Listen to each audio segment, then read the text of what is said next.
we haven't lived in Richmond before, but I was brought up in Ealing.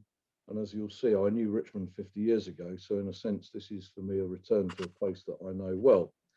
What I thought I'd do is to tell you about my career and about the organisations I ran and the ones I'm still involved with now and what they do. I've got some pictures to lighten it up a bit. And at the end, I'll answer questions, any questions if you have any, as long as the answers don't get reported in the newspapers. Hopefully my presentation will take about 45 minutes. So, as I said, I lived in Ealing when I was a kid, and I went to school in Hammersmith. And I'm very happy to confess I was then, and I still am, a transport enthusiast. So when the school offered a camping trip to the Loire Valley on an old London Transport double-deck bus, I leapt at it. And one of my school friends, actually now quite famous, Professor Sir Jim Smith from the Crick, he found this picture of the trip, which I will now attempt to put on the screen. Hang on, let me do that. How's that? Can you see that? Yeah. Excellent. So, so I was in heaven on that trip. This is a picture of us, so curiously not me, not that I can see anyway, but it's a picture from 1969. And as a bonus, the company that ran those trips, which were camping trips, so the lower deck had a load of tents on it, and we pitched them every night or every other night. It was called Continental Pioneer, and it was based in Richmond, off the Lower Mortlake Road at the end of Cedar Terrace in the old goods yard, and a railway goods yard. And I got to know them, and I still do know the proprietor, Tim Lewis, and maybe some of you knew or know him too. He now lives in Devon. And they'd taken over the 235 bus service from Richmond Station to Richmond Hill, which had been abandoned in 1966 by London Transport as a result of an overtime ban. I strongly suspect London Transport were only too happy to give it up. It was the shortest bus route in London, and Continental Pioneer took it on in 1968 from Isleworth Coaches and ran it with this old beast. And if any of you were around in Richmond 50 years ago, you would, if you travelled on that thing, you'll remember it. It made a very loud noise and a lot of smoke. But as you saw, they also had some ex-London Transport double-deckers. So I got a conductor's licence, because then you needed a licence to conduct a bus. You had to be checked for your suitability. And after school, I would go down to Richmond and persuade the driver who was on in the early evening to swap the one-man bus for a double-decker and act as conductor. And here is a picture of me in my shirt sleeves leaning through where the cab window would have been if it was there, speaking to the driver, and that's taken on the roundabout at Richmond in July 1970. So if there's any of you left who remember conductors on the Pioneer 235, well, it could have been me. I went to university in Leeds in 1972, having worked for Pioneer for a year. I came back in one of my holidays, and then you could do this. I taught myself to drive a bus in 1974. When I turned 21, I got my bus driver's license, which I still have, and I drove the 235 more than a few times from then until 371 started in 1980 when London Transport took the route back.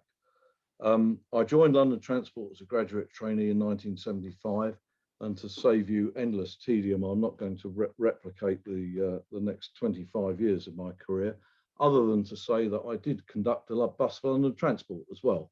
And there I am on a wet day in Camden Town in 1976 with a uniform and a ticket machine. I did all sorts of things in that training. I was the personal assistant to a guy who became the chairman in April 1978. I went back to driving for London Transport in 1979. I had great difficulty in passing their driving test because I'd already passed the real one, but they made absolutely sure that you drove their way, and I failed their test twice, having already got a license. I was an inspector for a bit. I was a terrible bus inspector. I couldn't do it at all, but I admired the people who could. I ran a bus garage briefly. I did some jobs dealing with what was then a very large Transport and General Workers Union, which had 35,000 members as drivers and conductors. And I learnt about the job, and I also watched how bad the place was. Now, one of the reasons I fall out with some of the historians of London Transport is that by the mid-1980s, it really wasn't doing very well. the bus service in particular was ravaged by both shortfalls of vehicles and staff. I remember taking the minutes of the bus management meeting when there were 500 vehicles off the road for lack of spare parts, and there were several thousand drivers short, and they weren't matched up. So actually, some of the routes ran really badly, and some of the people they did employ were pretty shocking. And a lot of the management, not all of it, some of the management actually I'm personally very grateful to, because they looked after me and encouraged me to progress. But some of the management had in fact given up on the job. And what I learned from that was that actually you couldn't tolerate in a public service really not offering the public a very good service. And of course, passenger numbers were ebbing away, the budget wasn't met in revenue terms. And there are also some politics into all of that. You'll recall that Ken Livingstone was the last leader of the GLC, to which London Transport had reported since 1970. London Transport didn't much fancy working for the GLC at all, and certainly didn't like working for Ken Livingstone much, and he didn't think much of London Transport. So that wasn't a very good relationship. And then in 1984, we were on holiday in Ireland. I can remember it, and suddenly the London Transport was nationalised. It was the only thing that Mrs. Thatcher nationalised in her time as Prime Minister, because she took it away from the Greater London Council because she didn't like Ken's policies. But you lived through all that, and we moved on. And then in 1988 and 89, the first steps were taken for privatisation, and the bus companies, the London bus service was broken into 11 companies, and a very young Peter Hendy was appointed managing director of one of them. I got a new fresh management team, and we took over, I think, 5 garages in West London, and we ran it in 5 years of public ownership. And then privatisation happened in 1994, and I and my management colleagues put a bid for the company in, and we bought it. We bought it with employee support. We bought it with 17 million from the NatWest Bank and 8 million from venture capitalists. And that 8 million was at 30% per annum, which I was advised was a very reasonable price for venture capital beyond the value of the assets of the company. And it was a really interesting time. Overnight, I turned from a dull bureaucrat to a thrusting young executive. I got on the pages of the Daily Telegraph for being in charge of my own company at 40 something. And actually, we had a good time. It was, you could put your arms around a company with 3,000 staff, and I think we didn't do too badly at it. But sadly, although we managed to expand it, the venture capitalists wanted their money back after nearly 3 years, so we sold it to a much bigger listed bus company, First Group, and that was okay. We made a lot of money. We're not short of cash as a consequence of the sale, and all of the staff who worked for me all made some money out of that sale. But working back for a big company again wasn't the same as the company that we'd run for ourselves. I worked for First Group for 2.5 years. I became called the divisional director for London and South East England. First Group's geography wasn't too good because South East England included Leicester, Northampton, and Norfolk, which I wouldn't have counted, but never mind. I ran some interesting bus companies there. We opened the Croydon Tramlink, in which we were investors, which was very exciting. And latterly, I became the UK director of a joint venture in Hong Kong, running bus services on Hong Kong Island, and that was very interesting indeed. Understanding how you ran a public service in a different political and commercial culture, and that's all a prelude to saying that actually in 1999 a new era for London started.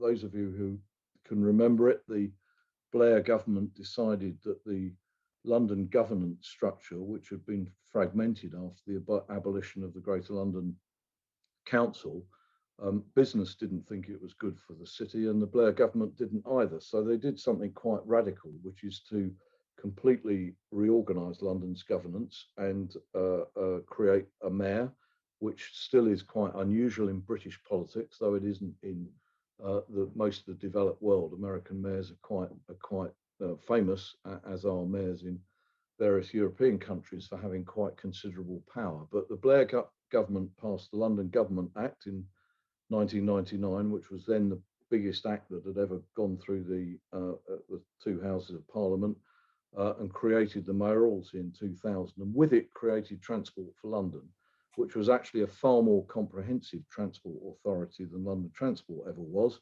It was given a number of things central government didn't want, like taxi and private hire licensing, and the strategic road network in London. It wasn't given the tube, famously, because of the PPP, if you remember that. But Transport for London was clearly going to be a force to be reckoned for and reckoned with, and responsible directly to the mayor.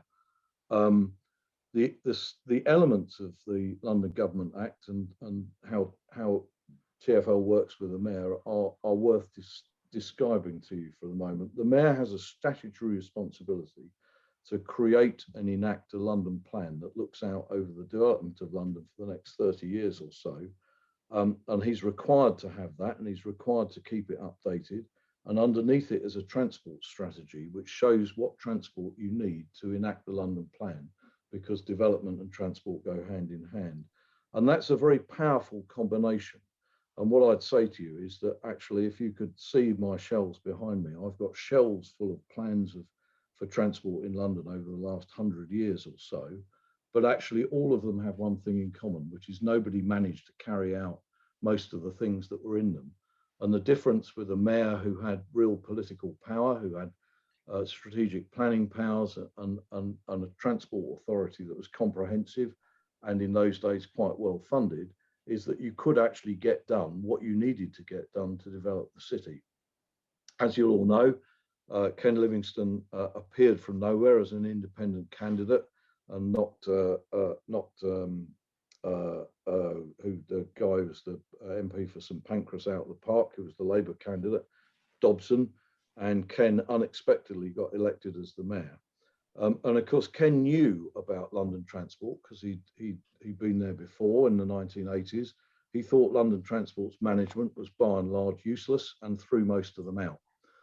And then famously, some of you must remember this, he recruited a guy called Bob Kiley from New York, who was a peculiar choice for a very left-wing mayor, because Kiley had worked for the CIA, amongst others. He'd met Fidel Castro as part of the CIA, which is a story he used to tell. And he'd originally rung up Kiley, who was then running the equivalent of London First in New York, and said, who should I get to do this job? And after a bit of thought, Bob said, well, I might do it if you pay me enough. And Ken did pay him enough, and he came to London. And interestingly, Kiley didn't really know much about transport, but he did know about being a mayor, because he'd been the deputy mayor of Boston. And Kiley's real help for Ken was that Kiley taught Ken how to be the mayor. And if you thought that Ken was aggressive in the time he was the mayor, it was Kiley behind him, always telling him that actually the mayor is a powerful figure, speaks for London, and Ken should be as bold as he could be. And that's one of the reasons that Ken and Kiley together were so effective at opposing the PPP for the underground, because quietly Kiley was encouraging him to challenge the government. So Ken cleared out most of the senior London Transport people, and as a consequence, senior jobs were advertised, and they advertised a job in charge of surface transport, which is basically everything except the tube. And I thought I would give it a go, because I thought I knew something about it, and actually this looked quite exciting, and it was an opportunity to do something good for London. And indeed that's how it proved, because Ken was bold enough to want to introduce the congestion charge, which was done in the start of 2003. We had a renaissance of the bus service to cope with the extra people who would travel by public transport. We put on, I think, at least several hundred extra buses. We sorted out the staff shortage. We made them run properly. We started Oyster. We did something pretty good. We started to do something pretty good with the streets and the traffic signals, which I took over with congestion charging in 2004. We introduced private hire vehicle licensing, And we did a whole lot, including a much better liaison with the Metropolitan Police about transport policing. And it was a very exciting time. And actually, what I'd say is that actually Ken had it in his head a really comprehensive vision about the London that he wanted to see and the sort of service that he wanted Transport for London to provide. And actually, it wasn't wrong, and it wasn't particularly left wing either. And in fact, he said to me quite early on, should we take all these bus companies back into public ownership? And I said to him, why bother? Why don't we just make the service run properly? Because that's what people in London want. And he never asked me again, and we never talked about public ownership again. And I think that was the right answer. And then we got to July 2005, and I can remember where I was and who I was with when we won the Olympic Games for London. Our bid defied those who thought London would fail because of its public transport. But then, of course, the following day on the 7th of July, we had the terrible bombings, and that was a really hard day. I don't claim much credit myself for doing very much that day. I was responsible for the bus service, and we did get everybody home, but the jobs that were extraordinary were done by our staff, by the tube staff and the bus staff. People not only rescued the injured and the dying and dead, but actually they were terribly frightened. But and my voice goes a bit when I describe it, but they stayed at work and they took everybody home. And that was just the most extraordinary demonstration of the loyalty that these people have to public service. And I got the CBE, some of the others got honours, but that actually belongs to the staff of London Transport and the bus service, and not to me. And that was a defining moment, I think, for us all, because we suddenly realised how important it was, how important the transport service was to London. I'm afraid I also got rid of the route masters. I wasn't very popular doing that, partially because of the success of Oyster and the success of the general bus policy, where we needed more capacity. And I even managed to introduce articulated buses, but I never told Boris that. He never knew who introduced them. He decided he didn't like them, so I had to take them out again. But it was a busy time. And then at the end of 2005, Kylie fell out with Ken, and it was a very bad falling out, and it was very difficult. And Kylie went with plenty of money, if you'll recall reading the Evening Standard. The job of Commissioner of Transport was advertised. I didn't really want to do it. I was really happy running the bus service. That's always what I'd set my heart on doing. But there was only me and another candidate, and we all thought together that if this other guy had won the competition, we'd all have to leave because we couldn't work with him. So I put my name forward, and I was interviewed by the board, and I was appointed. That was really interesting. Working for Ken was fascinating because although he was and still is extremely political, Ken could have run an international corporation. He's the only politician I've ever really worked for who understood delegation and trust in the way that you would in a normal business. If he thought you're okay and you listened to what he wanted to do and you found a way of doing it, he would leave you to get on with it. And he really did do that. He didn't always choose the team of people around him very, very well, but he did let you get on with it. And actually, I had two decent years working for Ken. And in the course of it, you might remember we hosted the Tour de France Grand Depart. We tested London's ability to hold a huge, the biggest annual sporting event in the world. That was the first time I drove a London bus abroad, but not the last, as you'll see. But then it became obvious that Ken was getting tired. Boris became the challenger for the mayoral election in 2008. Everybody thought Boris was an outsider in January 2008, but by the time the election came in May, it was pretty obvious he was going to win. I'd only met him twice, and the first time we had a joke because he wasn't really serious, and the second time he did listen, but by then he'd made some manifesto commitments that actually probably he shouldn't have done, and he won the election. and it was a very difficult time because one thing I've learned with the change of mayor is that actually the clock's set back to, well, the clock's not just set back to zero, it's set back beyond zero, because if you work for the previous mayor, they immediately don't trust you because well, in that case, they all thought I was a communist because I'd worked for Ken. And in fact, my position was very uncertain for a few months. But I learned one thing about Boris that I still use to my advantage, which is that the more everybody tells Boris to do something, the more inclined he is to go the other way. And so many people told him to fire me that in the end he decided to keep me. And I know that's true because I've got eyewitness reports at the meeting he had with his staff at which he told them to belt up because he was keeping me. And I am quite grateful for that because they weren't right. I wasn't a communist. I worked for Ken because he was the mayor.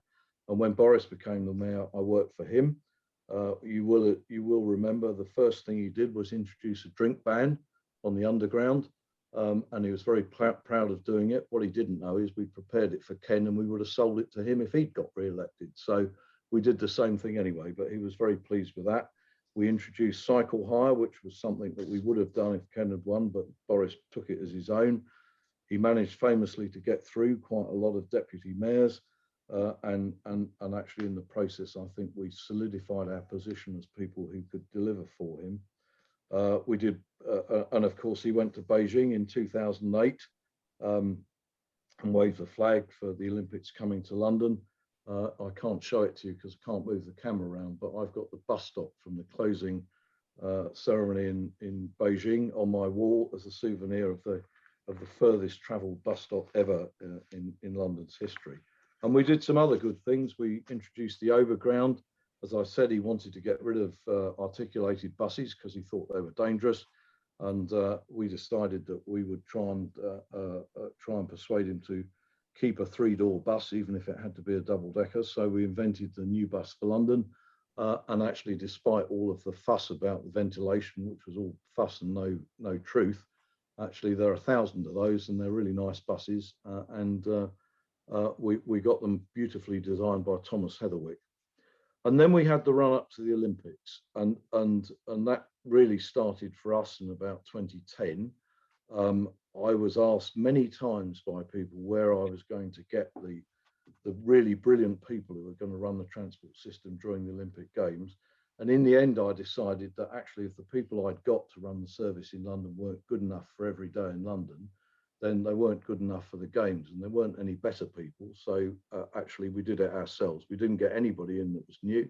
We had a huge amount of planning to do. We had an eighth of the London bus fleet parked on the site where the Olympic Park now is.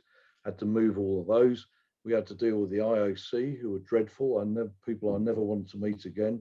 They were endlessly demanding. And I had a huge row with one of them once because he said, your plans are not going to make the Olympics work in this city. And I said to him, yeah, but you've got a problem, which is your problem is only the Olympics. I've got to run the transport in this city the rest of the time. And we had a standoff, and only on the last night did he come up to me and say, actually, he thought we'd done a really good job. So we'd had all that stuff about the Olympic road network, about the ZIL lanes, about how we were going to get all these cars full of Olympic officials to the Games. We managed to do some clever stuff with traffic signal management to manage it. We had to boost up public transport capacity. We had travel demand management. And in the end, I had to sit down with Boris and take him through a 130-page presentation about how we were going to manage the Olympics in London. And to his great credit, I said to him, you've got to go through this at the same speed as me.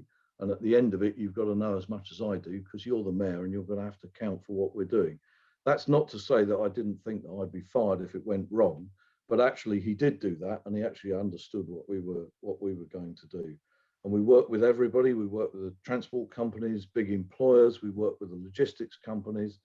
And by the way, we ran seminars for TfL and bus staff at Stratford in the international station. And if you ever wonder why the staff didn't go on strike during the Olympics, it's because by the time we got there, everybody who drove a train, who was on a station, who drove a bus in London, had all gone to a seminar, and we told them what we were going to do and why it was important. And actually, they'd all had a tour of the park, and they went home and told their husbands and their wives and their kids that they'd been to the Olympic Park and how fabulous it was. And they did us a brilliant job. So we were getting close to the Olympic Games. This is a picture of a guy called Graham Jones, who's on the right, and me, which was a posed picture in Rotherhithe Tunnel one night. It appeared at in a photographic exhibition at the National Gallery in the lead up to the Games, and it was designed to make us look as though we were worried. And I suppose we were a bit worried, but the picture shows us being very worried indeed. Partially because we sat there about 3 hours whilst the photographer faffed about, but we were quite worried, and it was quite a big, heavy job. And of course, we also had to put up with this stuff. So I was doing a film the other day about the Olympics, and the people who were doing the film turned up with some of the cuttings from the early summer of 2012. That one's from Andrew Gilligan on the Daily Telegraph. This is David. Oh no, Gilligan was at the. I think he was on the Telegraph too. Millward was certainly on the Telegraph. I went to school with him. And this is Dave Hill from the Guardian on the left. And they all said the same thing. It was all going to be a disaster. It was all going to be absolutely catastrophic. And it didn't really help us very much feel really confident. But in the end, it was all right. And the first time I realised that it was going to be okay was when the torch came to London. And I'm really pleased to have found that photo. And if you look in the middle of the top deck, you can see Sue, my wife, who's just turning around, looking backwards. And I drove the bus. We loaded the guy with the Olympic torch on at Marble Arch. My mate Leon put up the Olympic rings on the front as we turned into Oxford Street, because we weren't allowed to show them by the IOC, but we broke the rules, and it produced this wonderful picture. And as we drove down Oxford Street, I thought, actually, this Olympics, people are keen on this, it's going to be okay. But you'll recall that the first weekend was quite quiet, because all there was the equestrian stuff at Greenwich. And on the Monday afternoon, I went down to London Bridge, because I thought, well, I'll go and see what's happening at London Bridge Station in the afternoon, check all the people got to the equestrian events. And I bumped into Dick Murray, who was the transport correspondent at the Evening Standard, and he looked absolutely crestfallen. And I said to him, Dick, what's wrong? He said, well, I've written this article and I can't publish it because it's not true. And I said, what have you written? I always said, well, I'd written that you've been fired because it's all gone wrong and I can't print it. So I wished him the compliments of the season in good busman's language, and went away feeling moderately pleased with myself, because the first Monday hadn't gone wrong. You might recall we had a bit of a problem. There was ghost town London for about a week. The traders started complaining that the shops didn't have anybody in them. And at one stage I had to go down to Primark in Oxford Circus with my mobile phone and take some pictures of people buying underwear. And I sent them to Boris and said, those reports are not true, you know, it's just the media doing their business. And of course, after then, we started to win medals and everything was all right. And on the opening ceremony, Sue and I scraped into about row 96 with not a very good view. But by the time we got to the closing ceremony, we were very surprised to find ourselves next to David Beckham and his kids, because we'd evidently been redeemed as having actually done the transport okay. And we had a great time in the end. Thousands of my staff had a fabulous time with their magenta jackets on, being very cheerful and helping people.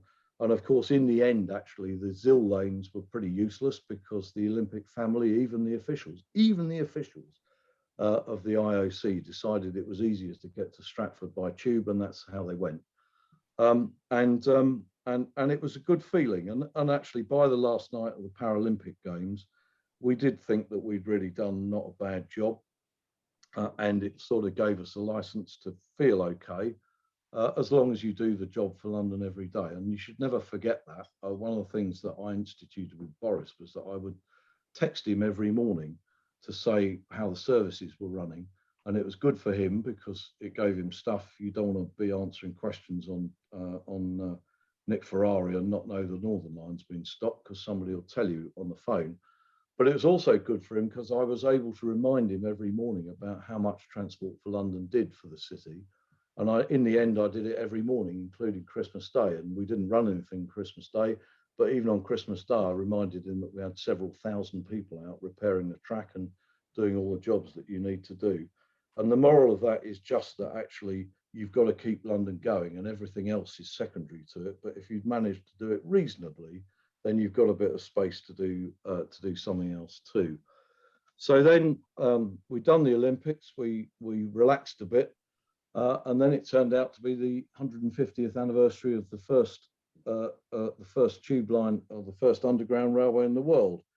And Howard Collins, who now runs public transport in Sydney, came to see me in my office one day, and I said, "What are we going to do?"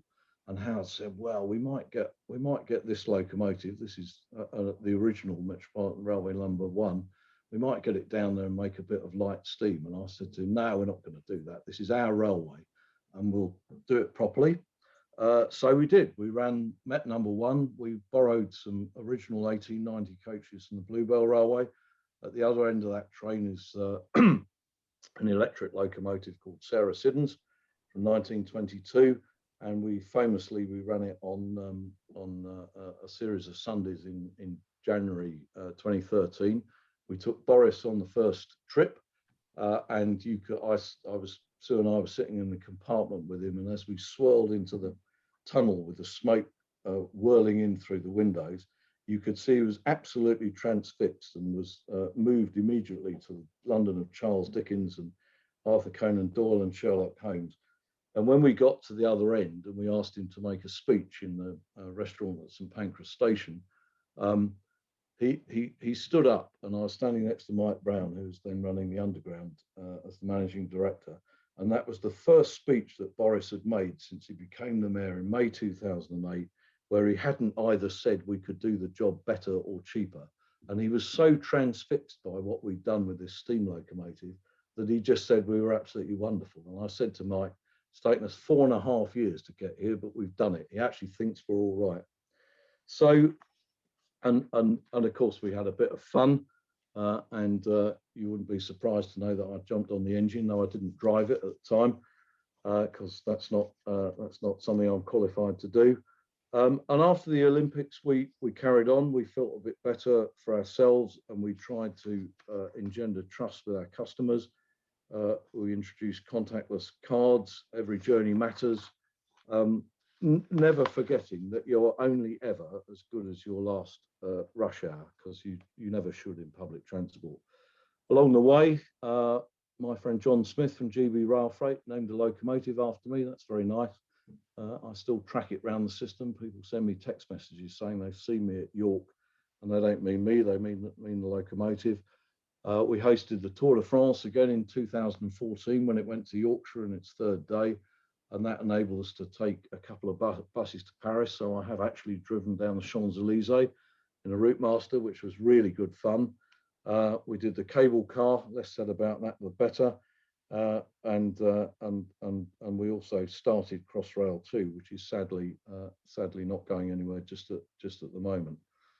On the way through, as Barry said, I'd bought a route master. I bought a bus because I found one of the ones we finally got rid of in 2006, and it had the registration number for my car on it. So I thought I'd better buy it because it seemed a bit sad not to. We did it up. It's used for charity. Here it is actually at Land's End, hopefully with a handbrake on. Used for the British Transport Police did a charity cycle ride from Land's End to John O'Groats, and the bus followed them all the way. We also use it for Poppy Day. So I've had some illustrious passengers on it. Not many London buses have royalty on them, but you know who that is. And indeed, I've driven into and out of the front gates of Buckingham Palace in a bus. So I'm probably the only person who's ever done that in a route master. We met Prince Harry inside. He said hello to the people we had from Poppy Day on it. Thoughtfully, I'd left the engine running, and it's just as well I did, because when I finally got to Liverpool Street and switched the engine off, the bloody thing wouldn't start again. So I really would have caused news if I'd broken down at Buckingham Palace. And poor old Sue puts up with not only one bus with the original ones in the middle, but these other two, the one on the right's older and it's owned by me and Leon Daniels, who used to run the bus service for me when I was the commissioner. Anyway, sadly, I've got 2.5 of them. So I did 9.5 years at Transport for London, and I was wondering really how to get out. It's a very consuming job and it's very exciting, but it's totally consuming. But then suddenly in July 2015, the government wanted a chair for Network Rail. It wasn't advertised. I didn't know it was available. In 10 days, I'd moved from not knowing the job was there to the announcement of my appointment. And probably that was the best thing, because I wouldn't have known how to leave the organisation very easily if I'd thought about it. And I just got a new job and they wanted me to start, so I started. And that is a good photograph, because those two gents either side of me don't like each other. There aren't many pictures of them together, but that's one with me. We all look pretty as though we've had a glass of wine, and indeed we had, but that's my leaving ceremony. So I moved to Network Rail, and Network Rail is a very different kettle of fish. Apart from anything else, I'm sure you'll all know, being the chair is not the same as the chief executive, but the British railway system is very different. At TfL, I had my arms around transport in London. Virtually everything that happened was my fault, and I was in charge of it. The railway's a mess. The railway, we own the infrastructure and run the signalling and the major stations, but then there are all these train companies and great droves of contractors, and nobody really is in control of it. And that was true when I joined, and it's still true today. And the other thing is, you work for a Secretary of State, and unlike the mayors, who change only once every 4 years, Secretary of State changes quite regularly. The most powerful thing I could ever say to either Ken or Boris was, don't do what you're telling me you're going to, because you'll still be here when it happens. And when you are, I'll say, I advise you not to. And Boris said, well, what should I do then? I said, well, bloody well do what I'm telling you, because I know what to do and you don't. And quite often he would do that, because actually the permanence of the mayor is very powerful. They are likely to be there. If they tell you to do the wrong thing and you do it, it's quite likely that the rebound will happen in their term. And that doesn't happen with governments, sadly. So we don't have a long-term plan for the railway. Sadly, we've got a long-term funding settlement, but we don't have a long-term plan.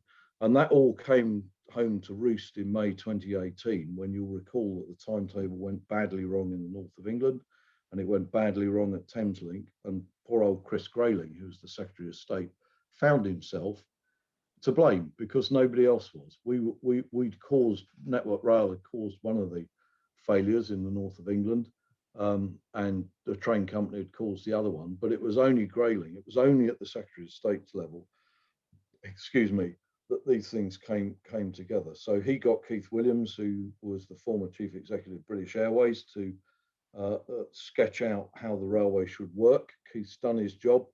I've now got another Secretary of State, Grant Shapps, and we are slowly moving towards the publication of a white paper, which we hope will show a new way of running the railway on a whole railway basis. And I can tell you from my position, my God, I can't wait for it, because there's so much that I and my Chief Executive, Andrew Haynes, can't do because of these whole series of contractual things that entangle the railway in endless contracts and red tape.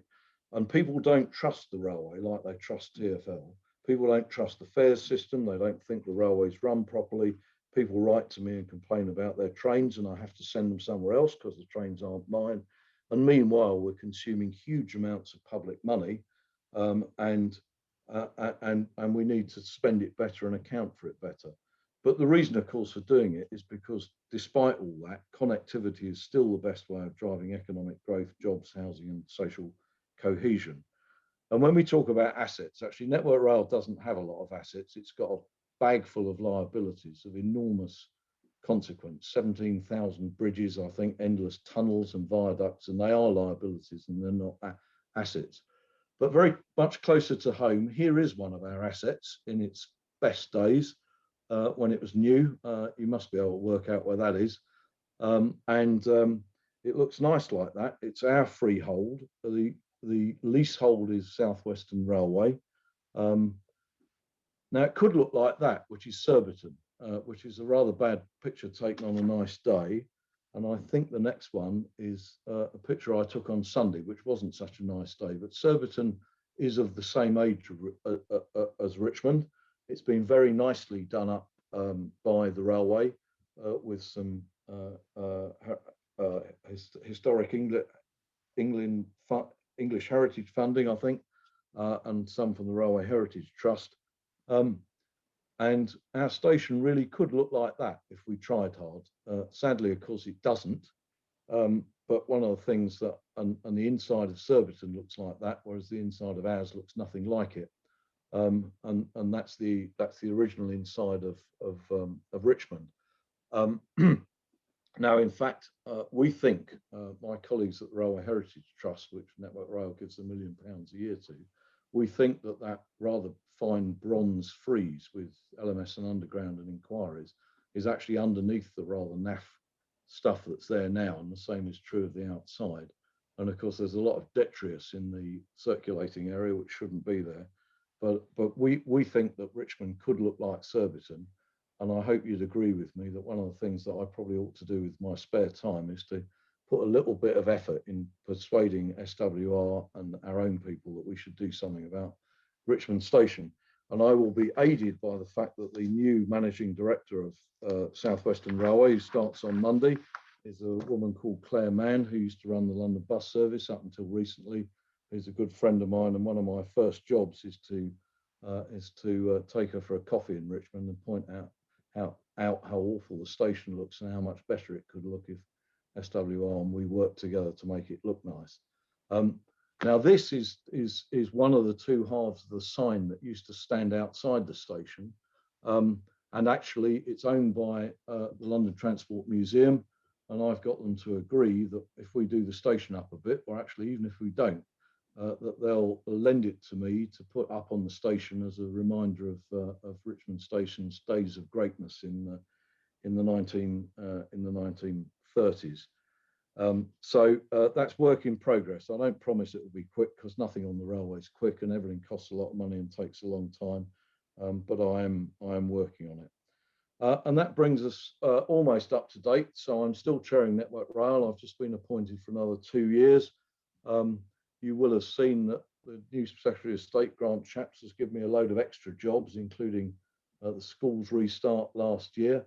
And then briefly, I became the Christmas travel SAR, which we've been discussing at home, whether being a SAR is a good thing or not. We think it probably isn't, judging from the fate of the Russian SARs. But I enjoyed this cutting, I think it was from The Guardian, because, of course, not long after I was appointed, Boris got on the telly and told everybody to stay at home. So my job getting everybody to home for Christmas and then back disappeared within about 3 hours of his announcement. But as Barry says, since then I've also been doing Boris's review of the connectivity of the United Kingdom. That's a brilliant picture. There's clearly a caption competition in there somewhere. I've just published the interim review. It's been really quite interesting, actually. And if you want to ask me about tunnels and bridges to Northern Ireland, I'm quite happy to answer what I know about it, which isn't very much yet. So I'm doing that. I also am a trustee for the London Transport Museum and for the Science Museum, and they got me on because of the National Railway Museum, which they look after. And also we're looking for the 200th anniversary of the world's first public railway at the Stockton and Darlington in 2025. Briefly and finally, Barry mentioned the Legacy Corporation at Stratford. I really took that on because I'm the last senior person in the Olympics still to be around, and I thought it was just a good job to do, and I've had a really interesting time there, rebuilding a big part of London.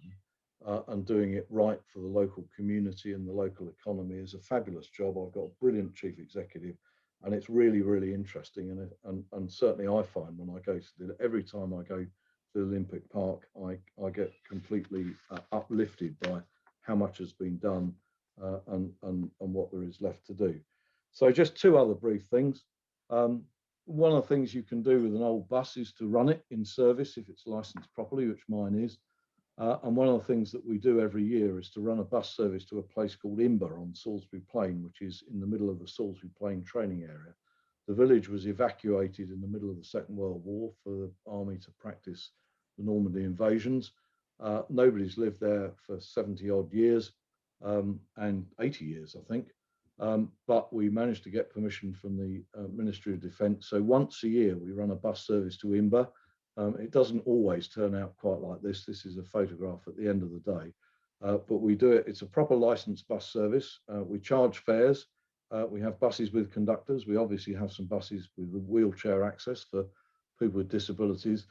And we've done it now. We couldn't do it this last year, of course, but in 2019, which was, I think, the 10th year we did it, we started with 5 buses. 2019, we had about 30 from all over the country, and we raised £30,000 for charity, and we had a great day out. And it's tremendous fun. It takes all of the year to organise a bus service for one day, but it's completely exhausting. It's completely mad, but we really enjoy ourselves. And if you want to come this year, it's going to be on the 21st of August.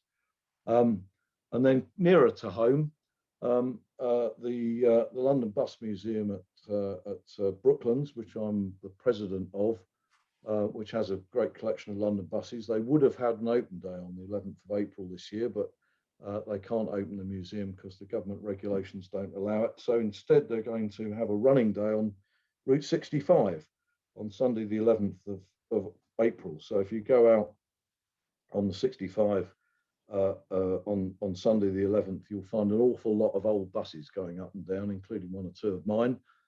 And of course, they're equipped with the blinds for the job. And I am going to throw in a couple of 235s to the top of the hill just for fun. So watch out for them.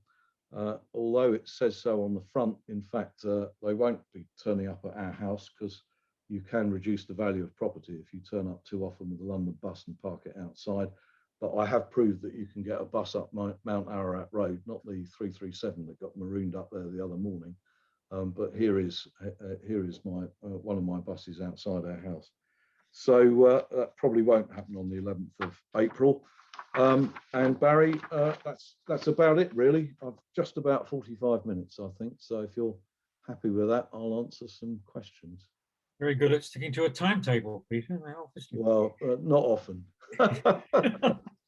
Well, what an amazing journey, and what fascinating insights also into what it's like to work for 2 mayors at opposite ends of the political spectrum. Absolutely astonishing.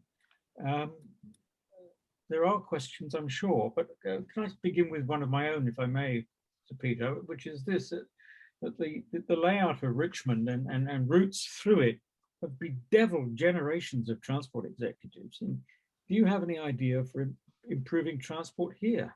Well, it's a good question. I would never presume, as I didn't at TfL, what to tell local authorities to do with their own roads. And indeed, one of the previous leaders of Richmond Council, he didn't like Transport for London, and I think if he could have not offered me a chair for the meeting, he wouldn't have done. He particularly didn't like the parking that we'd instituted in East Sheen, I remember. So you learn as the Transport Commissioner not to tell local authorities how to deal with that part of the road network that's theirs. But it is quite difficult, and actually, you know, George Street, you could see would be much better without traffic in it.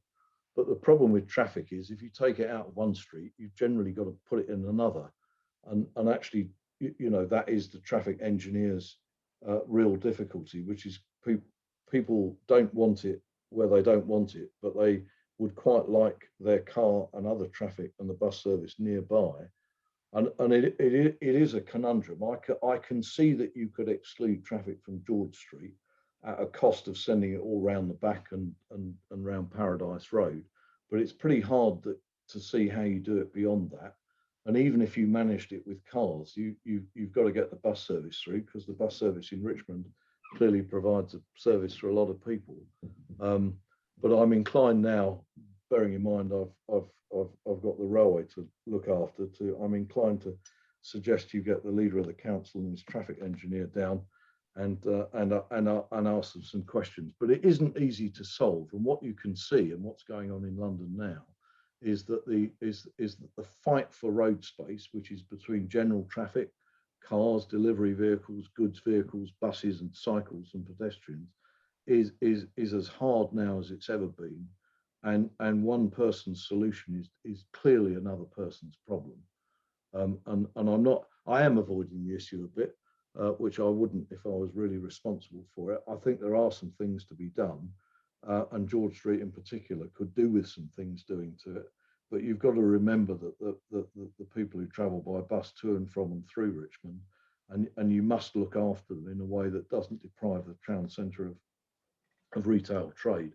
Very early on in my career, I dealt with Hayes and Harlington, where the council unilaterally decided to take the buses out of the high street, and they did it very badly. And what they did was devastate the retail trade. They absolutely finished off Hayes, and in the evenings it became a haven for vandals and drunks, and that's really not a good thing to do. So you do need to think about it. Now, we've got a couple of questions here, Peter, from members of the audience, and two of them are pretty much the same. One is from Rodney Mantle, the other Stephen Speak. They're asking, why is the card called Oyster? Is that linked to the Hong Kong octopus card? Can you tell us that? So it is in a way. Octopus was first, and octopus was really the first iteration of the technology. So Oyster was copied. All the best thing you can do, you copy somebody else who's got something right and just do it a bit better. And we did copy Oyster, and it was a mirror image when it started of octopus. And it has been fantastically successful, though actually Oyster as a name is declining, because what you want to do now on all transport, as you do with retail purchases, is do cashless transactions. And it has been very successful.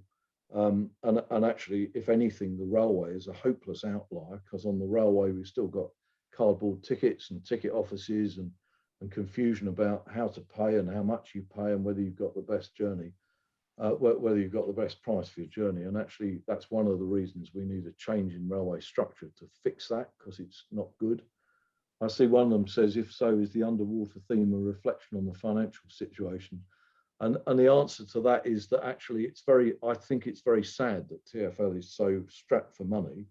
We on the railway are strapped for money. We've been given huge amounts of government money to keep going through the pandemic, and so have they. But unfortunately, TfL currently is a bit hamstrung because the mayor doesn't like the government and the government don't like the mayor.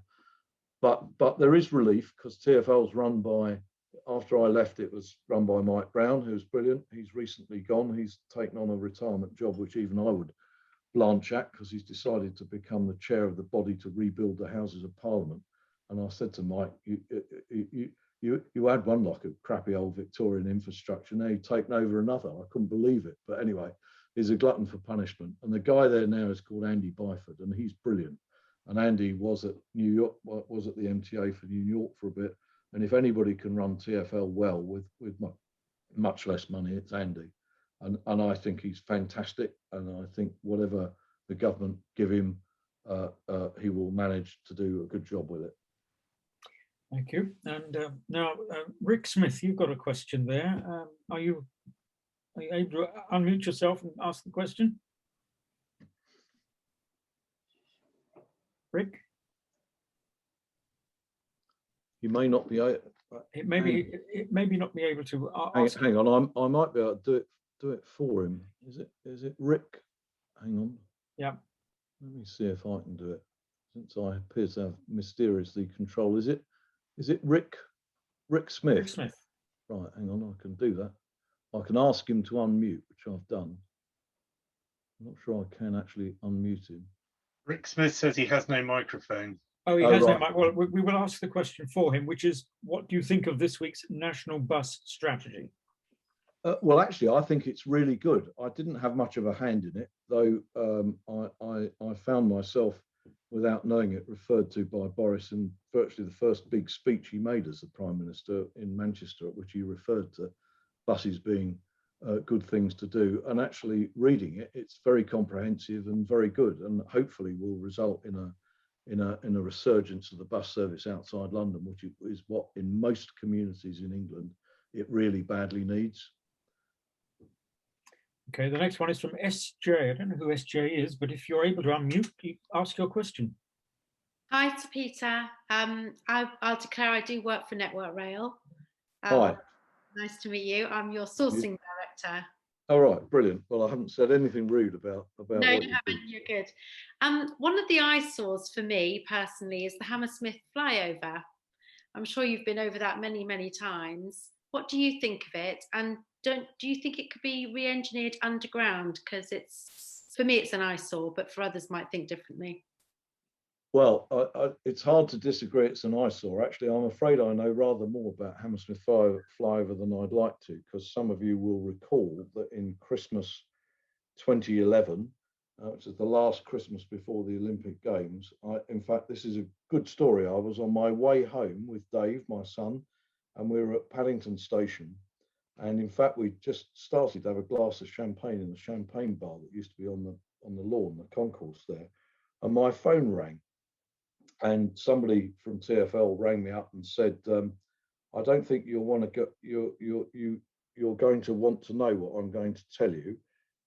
But we've just found that Hammersmith flyover is structurally unstable, and there's a good chance it might collapse. And I thought, oh, what do you do now? So I got as far as Reading on the train, and I thought, my God, I can't go home with that news.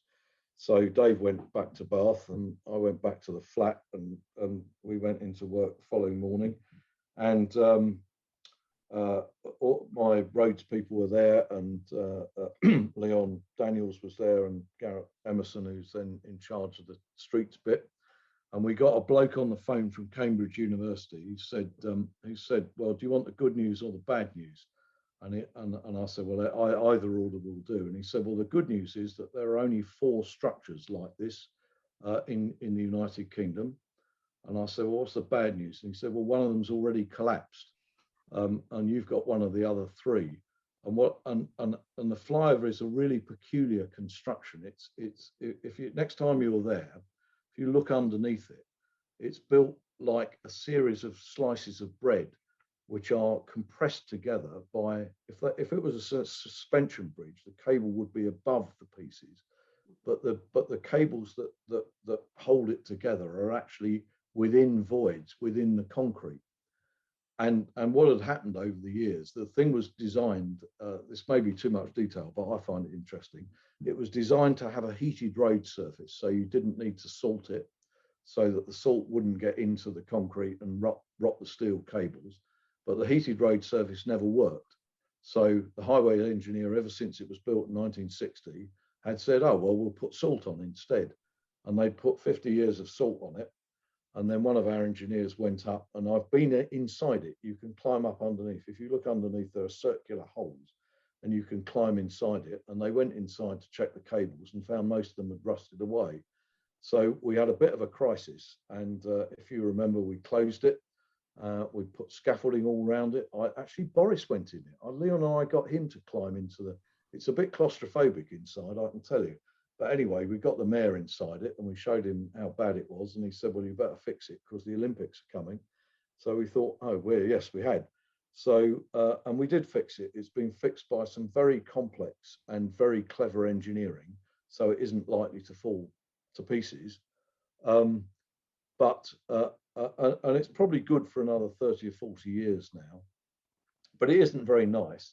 The problem with putting it underground is that actually that's not a simple job either, because if you look up from the District and Piccadilly line stations, you can see that it crosses the railway, which is in a cutting, is crossed by the flyover. So if you did have an underground road, it would have to be a bored tunnel, and it would have to be at least 30 or 40 feet deep.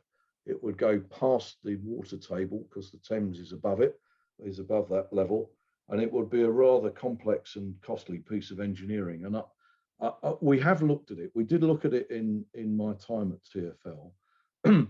But the other problem is that actually, if you release the land occupied by the flyover, the local community certainly would like most of it as open space, and the only way of conceivably getting any money back would be to develop it with a very dense level of development. So I've got a funny feeling that nothing's going to happen to that for a very long time, I'm afraid. But we have made it safe, and we were quite pleased with ourselves because we made our bit of the A4 safe. And then, if you remember, Highways England discovered that the girder bridge on the M4, which when you turn off from going over the Great West Road over to Osterley, they discovered their bit was rotten as well, and they had to have a weight limit all through the Olympics, which was quite good fun. But we fixed our bit, so that was all right. I do remember that Christmas. I learned a lot about the Hammersmith flyover on Christmas Day and Boxing Day, and Sue probably won't forgive me, but I found a load of old newsreels, and they showed you building it with these sections of concrete like a sliced loaf. It was really interesting. Right, thank you, Sue, for that question. The next one is Andy Dowding, my trustee colleague. Andy. Thanks, Barry. Peter, thank you so much for a brilliant talk, and congratulations on a stellar career. It also seemed refreshing, like you really enjoyed every minute of it. I'm sure you didn't, but you certainly gave that impression. It was very uplifting, so thank you. I hate to lower the tone, but my question's about the pandemic. I think we've all been used to over the years a sort of very much a demand-led approach to public transport development, and I just wondered if the big minds are thinking whether that demand is actually going to be as it was post-pandemic, and a lot of the thinking has to be reset. So obviously it's the question of the moment, and it wouldn't surprise you to know that actually Network Rail, together with the rest of the railway industry and indeed TfL, we've got a forecasting group. Andrew, my chief executive, and I were speaking to the chief economist at the Bank of England this week. I actually spoke to the Chancellor this week, and I mentioned the same thing, which is that we need to all have the same sort of forecast. There is some really gloomy thinking around, but one of the things I think this lockdown has proved, I don't know about any of you on this call, you can think otherwise if you want, but I am totally fed up with this. I want to get out of this house and go and meet some people. And I think at the end of the first lockdown, there were a lot of people saying, oh, well, this has changed permanently the view of work and how you work. And there's a lot less of that going around in the business community now than I think there was. Our central forecast is about 80% of the pre-pandemic demand by about year 2 or 3. It is quite evident that you can work at home a lot better than you used to be able to. And I think one of the things that we do think is that the trend that we'd already seen, which was that Friday on the railways for some years has been much less than Monday to Thursday. A lot of people were coming into London already only on Monday to Thursday, and latterly we'd seen a decline on Mondays. And both Andrew and I think very much that what we're likely to see is probably a lot of people doing 2, 3 or 4 days a week in offices, because you do want to get together with people. And we're a bit worried that actually the peak provision on public transport is what costs you the money. The last peak train into Waterloo costs you it costs you the train, forget the driver, that's quite cheap, and the power. It costs you the train, which only carries one load in and one load out every day. And that's already quite a big cost. If we only have to incur the cost of that train on Wednesdays, it's going to be really hard to run a system that doesn't have huge public costs attached to it. And we are thinking our way through about how we might deal with that, because the reality is market-led people will say, oh, we'll put the fares up so that people travel on Tuesdays and Thursdays. But that's ridiculous, because people won't go on Wednesdays because they want to. They'll go on Wednesdays because their employers require them to. And we're going to have to be a bit thoughtful about how we deal with that, because we don't want to wind up with trains that only have a full load on Wednesdays. So we're thinking our way through that. When I spoke to the Chancellor this week, he said to me, what are you going to do on the railway if you only get 80% back? And I said to him, well, inevitably, if that's the permanent situation, you'd have to take some infrastructure out of the system, and you'd have to take some carriages and staff out of the system. So, you know, those things have happened before. The other interesting thing, though, is what you do, because we're all largely going to have holidays at home for the next 2 or 3 years. You know, Sue and I were going to go to Peru. We're not going to Peru anytime soon. We're going to Cornwall and Wales and Scotland if we can find somewhere to stay. And I think one of the things that we're also thinking through, which we saw last summer actually, is that when people are let out, I'm expecting huge volumes of travellers in the summer on Saturdays and Sundays. We saw it last year. You got the pictures of the beach at Bournemouth.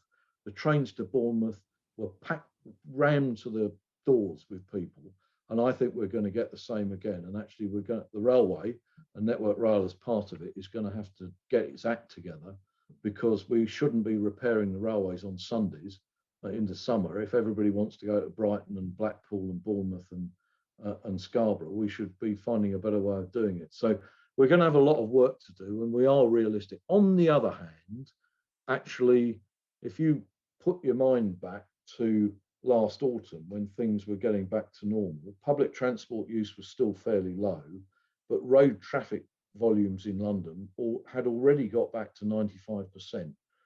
And we all know on this call what London's roads look like if you get more traffic than was running before the pandemic. And that actually is the reason for mass transit. We might all feel more comfortable and safer driving in our cars, but you're not going to be able to. So if the city is to survive, people are going to have to get back. We're going to have to persuade them that our trains are clean, they won't catch something from other people, that social distancing can be managed in the light of inevitable crowding. There might be more off-peak travel as people want to travel safely and more comfortably, and we're going to have to cope with that. And that's good business change, and it's absolutely right that we should be required to do it, because we have had sackloads of money from the Treasury. I wasn't being sycophantic. The first thing I said to the Chancellor was, "Thank you for all the money." Because if we'd been the airline industry or the coach industry, they've had nothing. They're on their knees. And the railway has just, they've paid for a huge volume of service to be run for essential workers. And I think Andrew and I and our colleagues who run the train companies have got a big responsibility to run the place responsibly in the light of a government that's going to have to cope with the aftermath of the most serious crisis in our lifetime. Thank you, Sir Peter. Karina Gregorian, your question was very similar to that of Andy Dowding. And do you want to add anything in light of the way that Sir Peter answered his question? No, thank you. That was really comprehensive. Jolly good, jolly good. Janine Langrish, you have a question? TfL? Yeah, I think it's kind of been answered already, but I just wondered if TfL was effectively bust now as a result of the pandemic. Well, it is, but then we're all bust. You know, these aren't normal businesses. If TfL were run, I could run TfL commercially.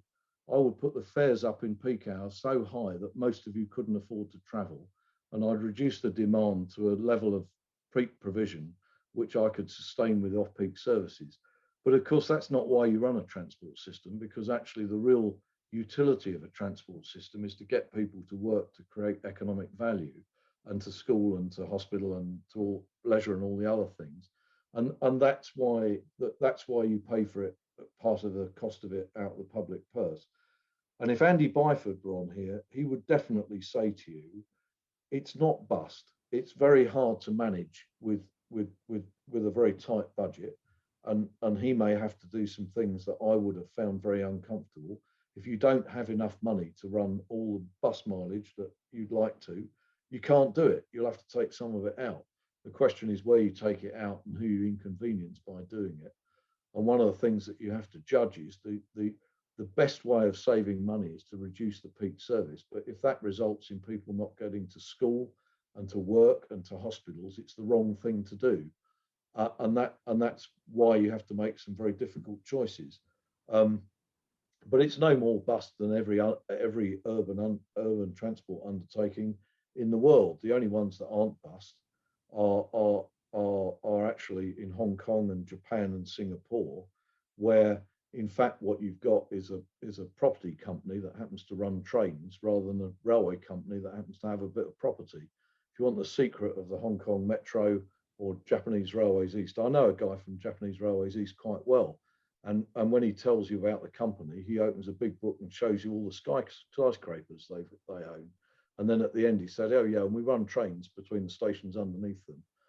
And sadly, we can't do that because the law in Britain doesn't allow it. So it is bust in the sense that it certainly can't cover its operating costs, but it is the right thing for the city to have, because this place would be unlivable without enough mass transit to take people to work. Thank you very much. And the final question is from Robert Smith, which brings it all back home to the local angle. Robert. Hi. My question, Peter, is about, you mentioned about the congestion in George Street. One of the main causes, I think, of George Street's congestion is that Richmond is a transport hub. Wouldn't it make sense to develop North Sheen as Richmond's transport hub by realigning it to include an overground and district line service, and by replacing the level crossing with the bridge? Well, I suppose the truth is I must get 3 or 4 letters a week by people who've got some really profoundly good ideas about how you might radically change the provision of transport. But of course, the real issue always is money, and one of the reasons that settlements grow up and centres of commerce grow up is because they've got good connectivity. And it's very hard to change that habit, because actually the reason why Richmond's busy, as you say, is because it's really well served by public transport. And aside from the capital cost of realigning all the railways, which would be, you know, very significant, probably in the low billions, because you've got to buy the land as well. Actually, what you would do well, maybe deliberately, is to put up the value of land at North Sheen and reduce it in central Richmond. And I think to do things of that order, you require the sort of planning that we've done in the Olympic Park, which is a comprehensive redevelopment plan over 20 or 30 years, with a really significant amount of public investment to do it. And whether we like it or not, there's no authority in London, whether it's the mayoral authority or any of the local authorities, who have anything like the money to do it. And that is always the bar to this. One of the joys of the Olympic Park is, so the LLDC, which I chair, somebody asked whether TfL was viable. Well, the LLDC currently has borrowings of £500 million in redeveloping the Olympic Park, which will be paid back to the Exchequer over the next 50 or 60 years. And I wouldn't rule out establishing things like that elsewhere in London. And there's a putative one at Old Oak Common, which is not going very fast. But actually, you have to have huge buy-in from the local community. You have to have buy-in from the business community. You've got to have a comprehensive plan that a number of politicians have signed up to over a prolonged period of time, and access to real money. And if you haven't got it, then actually trying to do something like that is really beyond the capability of any of the public authorities. I mean, you know, even the level crossing at Manor Road. I mean, we have a rather parochial view of level crossings, because the railway has priority, if only because the trains are quite hard to stop in comparison to cars. And when I met the leader of Richmond, he said, "What are you going to do about Mortlake?" And I said, "I'm not going to do anything about Mortlake. If you want to do something about Mortlake, you find the odd 15 or 20 million to build a bridge, and I'll get somebody to design and build it." But those monies are not there unless somebody in the community, some elected body, is prepared to put them in, and there's a business case. And it's really tough for us. We would like nothing better than to get rid of level crossings. They are the riskiest things that we do on the railway, because the behaviour of road users is so fickle, and the ease by which they get injured and killed is so great. But I don't have the money to replace anything by a bridge unless there's significant nearby development. I mean, maybe we missed a trick, but one of the things I would have liked out of the Sainsbury's redevelopment is the money to take the level crossing away. But whether anybody in the local authority thought about it and got any, I don't think they did, because I don't think we've got any Section 106 money. So it's likely to, I'm afraid, to stay as it is. And I'm not saying that to be miserable. I'm saying it to be realistic, really. Well, that's another fascinating answer to a local problem which seems to be intractable. So, Peter, thank you very much indeed for your time this evening. On behalf of us all, thank you so much for joining us, albeit virtually, and sharing some of these fascinating insights, and all from the man who, supreme irony, it can be blamed for getting rid of the route master. And, yes, and here he is. He owns 2 of them. How astonishing! Thanks. Let's applaud if you're unmuted, or wave or something. Show appreciation to Peter. Thank you. That's very, very nice of you. Thank you. Our next meeting next month will be on Thursday, the 15th of April, with Dominic Palacio of Richmond Rugby, who will be talking about changing lives through the power and influence of sport. That meeting, again, will be on Zoom. We do hope that's going to end before very long, but maybe later this year. Until we see you next in April, I hope. Thank you for being with us this evening. Stay safe and good night.